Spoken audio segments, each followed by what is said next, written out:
Un jour, un fameux samouraï, nommé Kazai, fatigué de risquer partout sa haute et puissante carcasse, se prit à écouter son âme.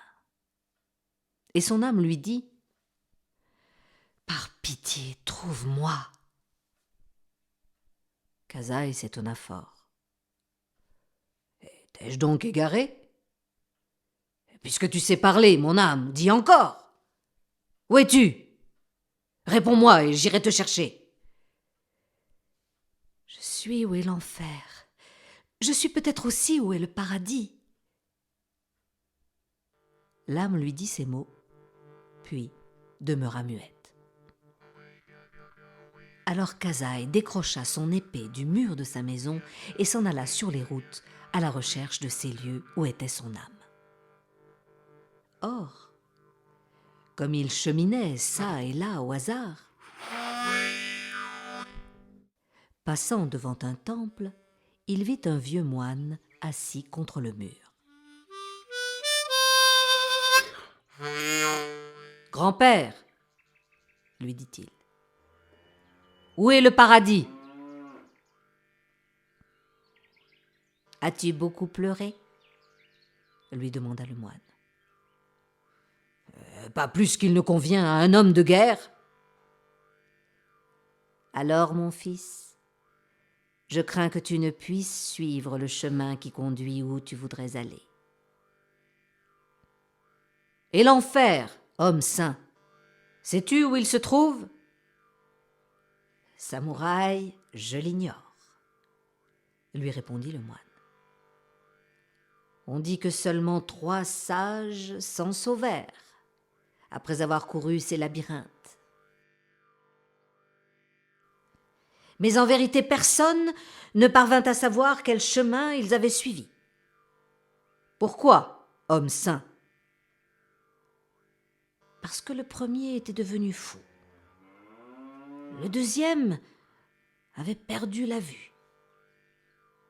Et le troisième, aux 1000 questions qui lui furent posées, répondit qu'il s'était trouvé lui-même.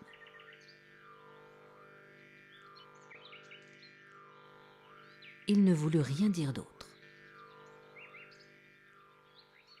Kazai, fort accablé, salua le vieux moine et reprit son chemin.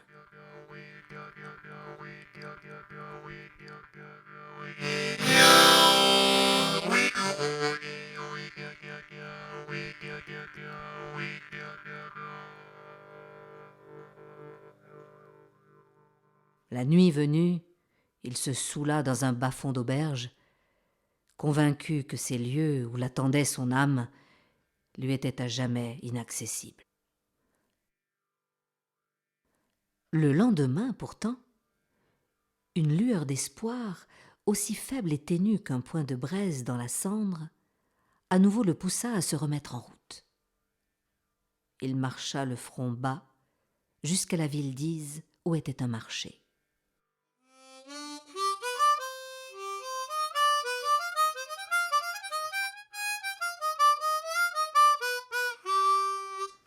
Un moment, il erra parmi les charretées de fruits et de légumes, puis acheta pour quelques sous un bol de riz bouilli et s'assit contre un arbre pour déjeuner tranquille.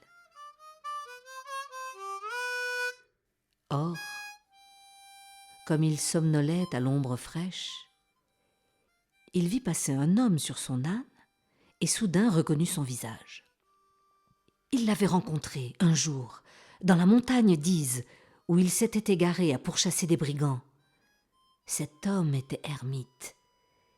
Il avait hébergé le samouraï perdu, puis il l'avait remis sur la route de la ville. Il y avait de cela 15 ans, peut-être 20. Il n'avait pas changé d'un cheveu, d'une ride. Il s'appelait Hakuin. Il paraissait heureux.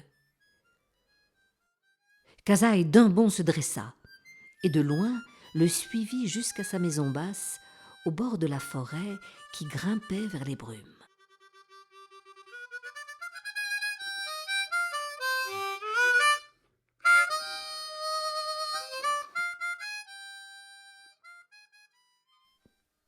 Il demeura longtemps dans l'abri du sous-bois, sans oser s'approcher de la porte.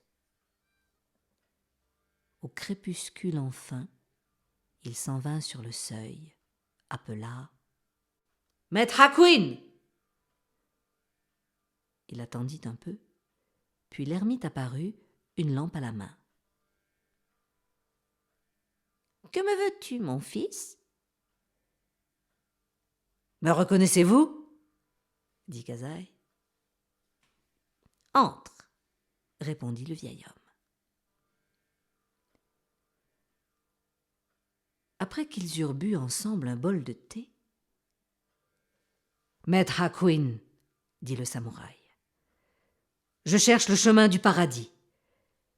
Je cherche aussi celui de l'enfer, car mon âme m'a dit qu'elle était en ces lieux. Aidez-moi, je ne sais pas où elle est. » L'ermite resta longtemps silencieux à contempler son visiteur. Puis sa figure se fit soudain si sarcastique et méprisante que Kasaï se dressa, le cœur bouleversé et les tempes battantes. «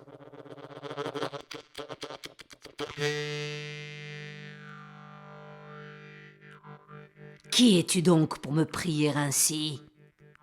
grinça méchamment maître Hawkyne. « Un soudard, un brutal, un rustre, un pègreleux. Certes, je te connais. Tu pues autant qu'un fauve. 15 années sont passées depuis ce jour où, par indulgence coupable, je t'ai accueilli sous mon toit.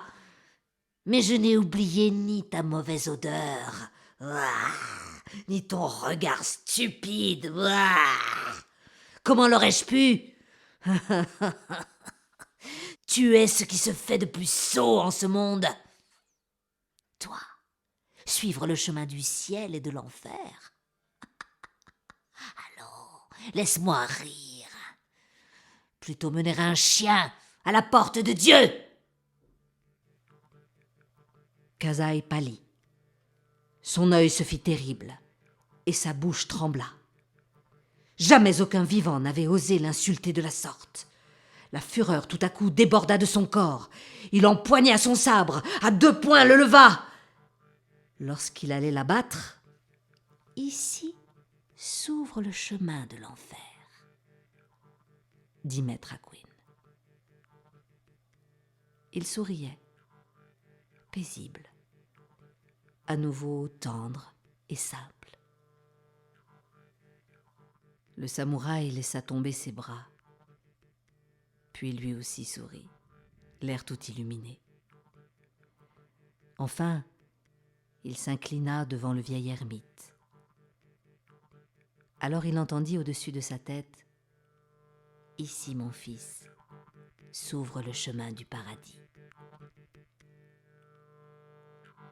C'est ainsi que commença le long voyage de Kasaï à la rencontre de son âme.